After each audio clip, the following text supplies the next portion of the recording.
It's sometimes said that we're already enlightened, and it's just a matter of realizing this. I wonder what the point of this is. I wonder what the point of that particular teaching is. Well, perhaps it's to get rid of the idea that enlightenment is some distant goal that can only be reached after a great deal of effort, a great deal of purification. In the Buddhist tradition, this can take countless lifetimes, which isn't a particularly encouraging prospect. So the possibility that enlightenment is actually something which is already present, even if we're not quite realizing it, is perhaps a little more encouraging. And this is certainly the gist of the last few verses, and also this current verse as well, verse 239, which we're looking at in this video. It could be said actually that we're in the habit of unenlightenment. Not being enlightened is actually a habit. It's an accustomed way of thinking, of believing, of feeling. A habitual way of feeling and of thinking.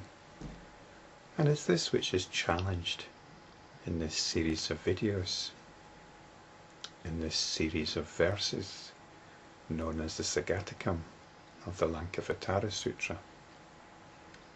It's our attitudes and moods which keep us living in a limited, isolated bubble. So what's the possibility? What's the alternative? Well, the alternative is to realize our enlightened nature. And of course this isn't simply a conceptual thing. What is this enlightened nature? It's referred to here in these verses as Citta, which probably doesn't help much. It's usually translated here as mind with a capital M. But as I said, that probably doesn't help much. So what is it actually? What is this mind with a capital M? Is it another word for God? Certainly not. It's another word for awareness.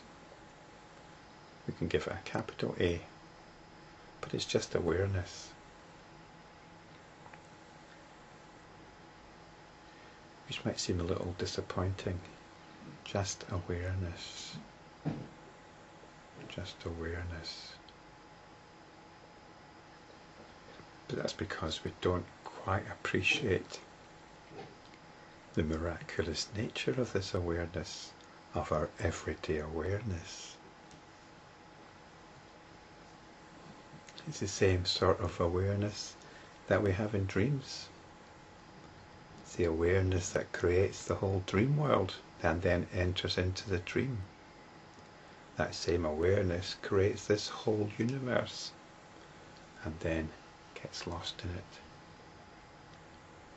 So I mentioned this mind is called Citta. And then there's the ordinary mind, our everyday mind, that you're maybe using right now, thinking about what I'm saying maybe, or sizing me up, or wondering if there's something more interesting to click on. That's the ordinary mind in operation, and here it's called the Manovijnana. It's the discriminating mind, the thinking mind. And this is the choice. The thinking mind is the mind that's usually caught up in our habits, our habitual attitudes, our mood patterns. Our mind is usually what is lost in all that, and in what is fueling them to some extent. But it's got the option of turning to Citta, turning towards awareness. This is what the Enlightenment practitioner does as often as possible. That's what this verse is about. I haven't actually read it yet, so let's read it. Verse 239. When the Manovijnana is turned over, the Citta frees itself from turbidity. By understanding the nature of all things, the mind becomes Buddha, I say. So it's the Buddha that's saying this. And the ordinary mind, the Manovijnana, when it's turned over, is when it turns its direction around, turns its direction away from all these feelings, from all these things that are hijacking it, all these things which are diverting it. When it turns itself to the pure awareness here, the awareness that is hearing this, turn your attention to this awareness now. Turn it to the awareness that's hearing this. You might notice you come back to a sense of yourself, a certain sense of being. Well, you're free from turbidity.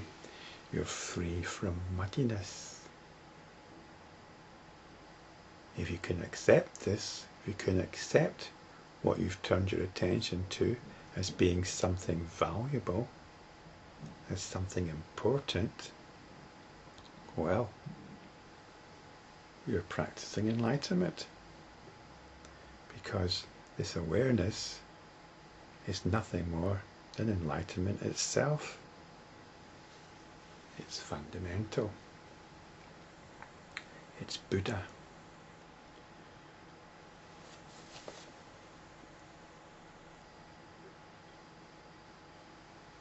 In verse 237, this Citta is described as a perfectly white garment. It's pure, it's pristine. Nothing can defile it. It just gets forgotten now and again. It just gets covered in dirt. But the dirt is not its nature. The dirt, the turbidity, can be removed. The dirt is our habit of not turning to the Citta. So by understanding this, by understanding the nature of all things, and this means understanding the nature of all things as nothing more than the creation of awareness or consciousness. It's the understanding which we've been pursuing in this series of videos. By becoming consolidated in this, or by even touching it for a moment, we realize the mind as Buddha.